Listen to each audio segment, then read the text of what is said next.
చూసారు కదా స్కూల్లో టీచర్స్కి అట్లాగే పేరెంట్స్కి మధ్య జరిగినటువంటి సంఘర్షణ, at the same time police interference, at the same time Bharatiya Janata party రాష్ట్ర అధ్యక్షుడు రామచంద్రరావు మాట్లాడింది, అలాగే కేంద్ర హోంశాఖ సహాయ మంత్రి బండి సంజయ్ మాట్లాడిన అంశాలు కూడా మనం విన్నాం. ఇది ఒక రెగ్యులర్ ప్రాక్టీస్గా ఇది మారిపోతున్నటువంటి పరిస్థితి కనిపిస్తోంది. ఇట్లాంటి నేపథ్యంలో అసలు ఎందుకు ఇలా జరుగుతోంది, దీనికి చట్టబద్ధంగా విద్యాశాఖ దీని మీద ఏం చర్యలు తీసుకోవాల్సింది, విద్యాశాఖ మంత్రి కానీ విద్యాశాఖ నుంచి కానీ ఇంతవరకు దీని మీద ఎటువంటి స్పందన కానీ ఏమీ ఇంతవరకు రాలేదు అధికారికంగా. ఇట్లాంటి నేపథ్యంలో ఈ అంశానికి సంబంధించి ముందుగా చిగోటి ప్రవీణ్ గారు చాలా హరిలో ఉన్నట్టున్నారు, ఆయన ఎక్కడో వెళుతూ కూడా ఆయన చేస్తున్నట్టున్నారు, వారితో ఒకసారి మాట్లాడదాం. ప్రవీణ్ గారు, ఇటువంటి అంశాలని వీటిని ఏ రకంగా తీసుకోవాలి, చట్టవిరుద్ధమైనటువంటి అంశాలు ఇవి, ఈ రకమైనటువంటి వ్యవహార శైలి చిన్నపిల్లలకి, ఆ విధంగా 6 ఏళ్ల పిల్లలకి 5 ఏళ్ల పిల్లలకి ఈ రకమైనటువంటి హోంవర్క్స్ ఇవ్వడం, దీన్ని మనం ఎలా చూడాల్సినటువంటి అవసరం ఉంది?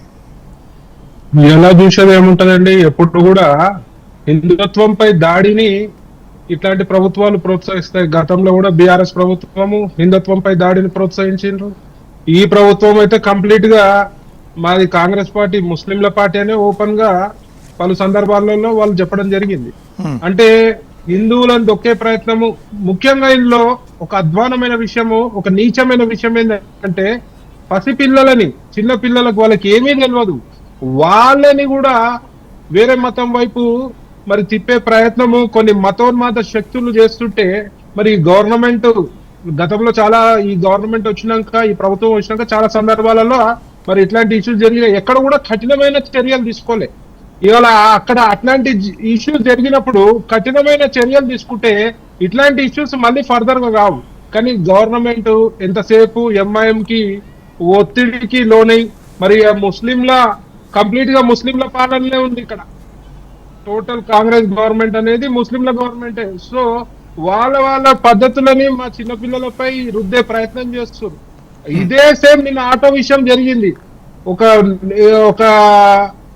వర్డ్స్ రాసినారని చెప్పి ఆటో ఆయనను బెదిరించి కేసులు పెట్టే ప్రయత్నం కూడా మరి పోలీసులు ప్రయత్నించడం జరిగింది. మరి అవన్నీ చూసినాం. మరి హిందూ సంఘాలు అందరు కూడా గట్టిగా ప్రతిఘటించినందుకు మరి నిన్న అది ఆగినది. లేకపోతే వాడిని లోపలేస్తుండే, లేదా పీడీ యాక్టులు పెడుతుండే, కొత్త చట్టాలు ఏమైనా తీసుకొచ్చి పెడుతుండే. మరి ఇవాళ ఇదే స్కూల్లో ఇంత పెద్ద ఇష్యూ అయితే మరి ఇలా ఏం కేసులు పెట్టిరు? స్కూల్ లైసెన్స్ రద్దు చేయాల్సిన అవసరం ఉన్నది ఇమీడియట్ గా ఇవాళ.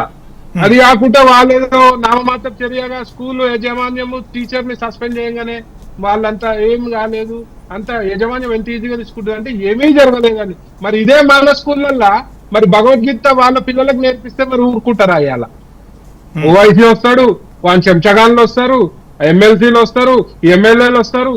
మరి ఇది ఇక్కడ బలాలకు ఏం సంబంధం ఉంది? మరి ఈ ఇష్యూ తోటి ఎంఐఎం కి, ఆ స్కూల్ కి ఏం అంతర్గతంగా ఏమన్నా అండర్స్టాండింగ్ ఉందా? మరి పోలీసులు ఇప్పటి వరకు ఎలాంటి చర్యలు తీసుకోలే.